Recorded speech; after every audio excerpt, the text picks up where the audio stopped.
Hello everyone. Today we're going to talk about diastasis rectus abdominal muscle, or DRAM for short.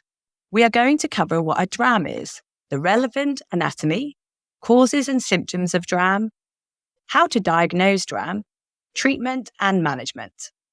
At the end of the presentation, we are going to give you tips on exercising with a DRAM and go over 5 exercises that you can start from 6 weeks postnatal or post-operation, unless you have been advised by your physiotherapist.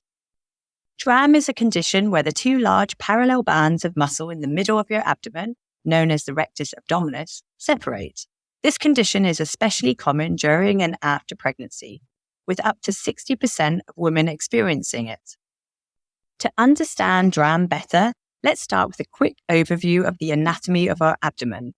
The rectus abdominis muscles, or the six-pack muscles, are those long, flat muscles that run vertically on each side of our abdomen. In the middle of these muscles is a fibrous structure called the linea alba, which essentially holds the 2 sides together.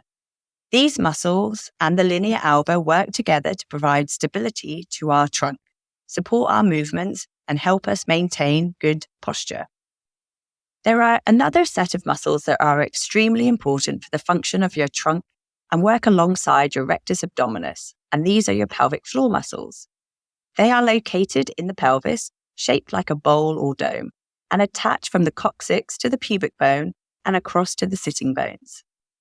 The pelvic floor muscles support all the pelvic organs, the bladder, bowel, vagina, cervix, and uterus. They provide extra closure to the urethra and rectum to help with continence. They work to support the back, hip, and abdominal muscles to keep trunk stability. They contribute to sexual satisfaction and guide the baby's head during delivery. So what causes these muscles to separate? This might include pregnancy. As the baby grows, the uterus pushes against the abdominal wall and hormonal changes can weaken the connective tissue. Excessive abdominal pressure. This can happen due to heavy lifting your toddler, or improper exercise techniques. Increased weight around the abdomen. Extra weight increases pressure inside the abdomen. Genetic factors. Some people are just born with weaker connective tissue, like hypermobility or Ehlers-Danlos. Rapid weight changes.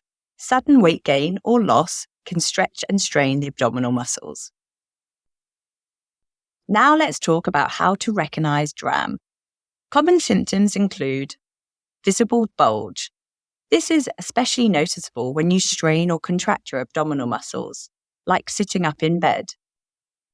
Lower back pain. This happens because your core stability is compromised. Pelvic floor dysfunction. You might experience issues like urinary incontinence or pelvic pain. Struggle to adapt posture. Weakened abdominal muscles can lead to increased risk of injury when carrying out functional movements. To check if you have a DRAM, you or a physio can diagnose it through a physical examination. At home, you can lie down with your knees bent and raise your head slightly while you feel along the midline like this. See how your fingers can fit in and see how wide it is. And can you get your finger deep down? You can keep doing the exercise program we will show you later and work on your pelvic floor muscles, and then check again. With time and practicing the exercise program, the gap should narrow and the diastasis will reduce. Keep checking to see the difference your exercise is making to your diastasis. We worry more about the tension you feel at your finger rather than the gap you feel. With these exercises, you should feel stronger and have less pain. The good news is there are several ways to manage and treat your DRAM. Physio. Working with a physio on core strengthening exercises, particularly focusing on the transverse abdominis and pelvic floor muscles, can be very effective. Try and do these exercises daily and think about joining a Pilates or yoga class to help improve the diastasis. Postural training. Learning to maintain proper alignment can help reduce strain on your abdomen. Abdominal supports. These can provide external support to your abdominal muscles using tummy supports, supportive knickers, leggings, or vests. Lifestyle modifications. Simple changes like avoiding activities that worsen the separation and managing your weight can make a big difference. There are some activities that might aggravate your symptoms more than others. You can consider making small changes to improve your comfort, like rolling to your side to get out of bed or the bath, and squeeze your pelvic floor muscles before you lift the shopping, the washing, or your baby. In conclusion, early detection of a DRAM is important because it can prevent complications and help with effective treatment. A holistic approach combining physio, lifestyle changes, and correct exercises with the correct technique provides the best outcomes. So remember to find the time to do your exercises despite having a busy life with a baby. Here are some tips for when you are exercising. Focus on form. Proper alignment and controlled movements are key to effective exercises. Consistency. Regular practice of these exercises will yield the best results. Listen to your body. If an exercise feels uncomfortable or painful, stop and consult with a healthcare provider or physiotherapist. So the first exercise is the pelvic floor exercise, which is also known as Kegels. So you're going to lie down with your knees bent, or you can also do it in sitting. Once you've found your comfortable position, you're first going to take a nice deep breath into your tummy and let that tummy rise. As you exhale, you're going to first tighten your back passage like you're stopping yourself passing wind, then tighten your front passage like you're stopping yourself having a wee, and then pull up towards your belly button. Hold this contraction from 1 second, maybe up to 10 seconds. And then relax. Try and repeat this long squeeze, 10 repetitions. After you've done 10 of these long squeezes, we can then repeat by doing 10 short squeezes. Again, breathing into your tummy. As you breathe out, squeezing your back passage, your front passage, and drawing up towards your belly button. And then relaxing. Breathing in again into your tummy. As you exhale, squeezing the back passage, the front passage, and drawing up to your belly button. And then relaxing. When you relax, remember to let go of that breath and also let go of the pelvic floor all the way to a nice relaxed position. Repeating that 10 times. When you're doing your pelvic floor, remember to try not to squeeze your bottom muscles. Don't try and squeeze your tummy muscles and hold your breath. And don't try and move your shoulders. It's only a squeeze of your pelvic floor. If you struggle with doing a nice diaphragmatic breath, breathing into your tummy and breathing out, letting the tummy relax and lower, then just try and do your pelvic floor exercises how you feel comfortable. The pelvic floor will benefit by strengthening your pelvic floor muscles, but also supporting your abdominal organs, which can help reduce your diastasis. You can start this exercise postnatal as soon as you feel comfortable. It is important to do your pelvic floor muscle exercises regularly after having your baby. The recommended guidance is 3 times a day, with a combination of fast squeezes, up to 10 repetitions, and long squeezes, holding the squeeze for up to 10 seconds and repeating up to 10 times. The Squeezy app can be downloaded to help remind you during the day, or use post-it notes to remind you, or link the pelvic floor exercises to meal times or brushing your teeth so you won't forget. Whilst pelvic floor exercises are most commonly associated with pregnancy or the postnatal period, people of all genders have a pelvic floor. It is therefore important for everyone to do pelvic floor exercises. So the next exercise is the pelvic tilt. Lie on your back with your knees bent and your feet flat on the floor. Now, as you inhale, let that tummy rise. As you exhale, engage your pelvic floor, squeeze your back passage, your front passage, and draw up towards your belly button. As you're doing this, let's tilt your pelvis slightly upwards, pressing your lower back into the floor. Hold for a few seconds, and then inhale and return to the starting position.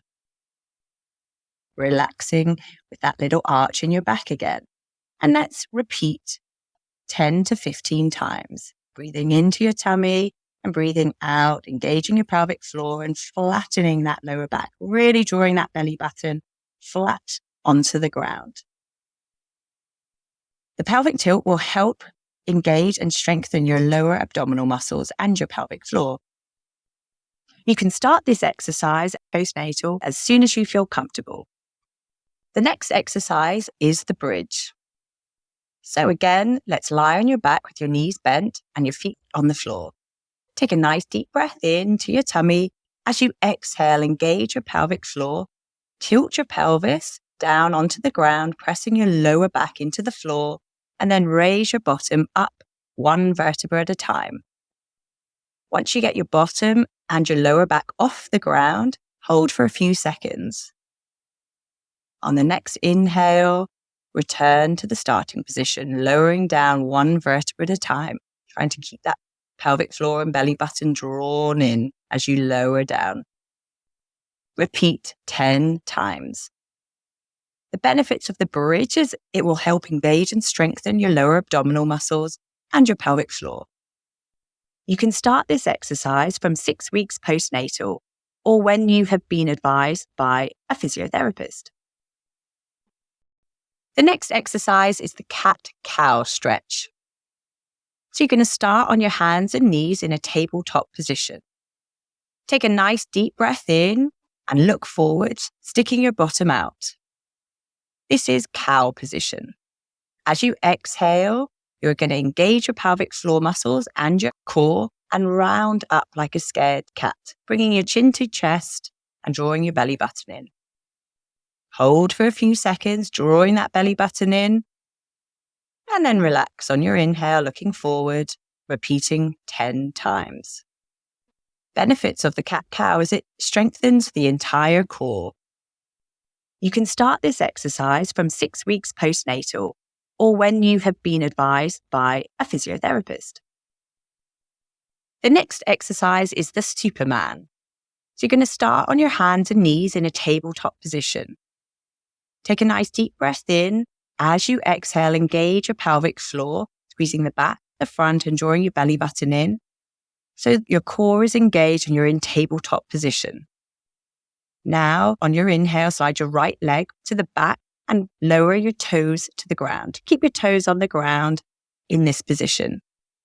Engaging the pelvic floor a little bit more, drawing your belly button in. Let's lift your left arm up in the air.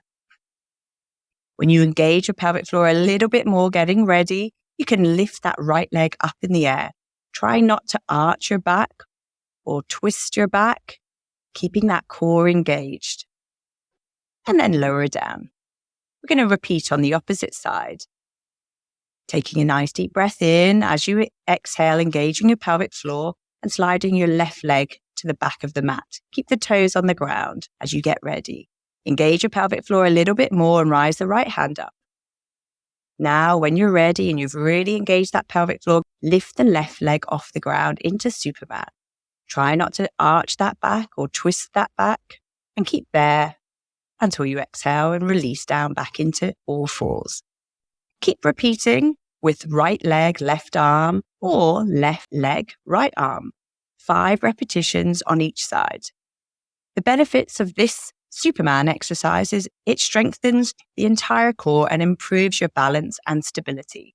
Always remember to keep that pelvic floor engaged, drawing that belly button to keep stopping that back from arching or twisting. You can start this exercise from 6 weeks postnatal or when you have been advised by a physiotherapist. Thank you for listening to this presentation. If you would like more information, please visit our website. If you have any more questions, please contact your physiotherapist.